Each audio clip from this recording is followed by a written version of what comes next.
uma tremenda desculpa pelo atraso que está a haver nos lançamentos dos segundos volumes tanto de Vampire Princess como de Miami. Não vai haver nenhuma anulação de nenhuma das séries, por isso podem estar descansados que nos tentaremos editar o mais rapidamente possível toda a série, tanto de uma como de outra.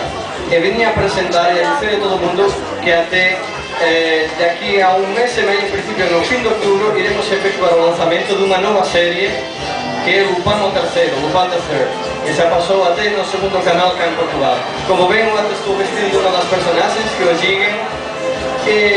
A edição vai ser uma edição de luxo de perto de 600 páginas a um preço de aproximadamente 10 euros cada volume. A coleção completa irá constar de 5 volumes em total. Esperemos não só lançar essa, senão lançar muitas mais séries novas. E avisamos a todos de que não iremos descansar até encher as prateleiras de todos de novas novidades, nossas séries antigas têm também novidades e todas em português. Agradeço a todo mundo a assistência que eu estou mais fraco, espero que se divirtam muito e continuem por cá. Obrigado a todos.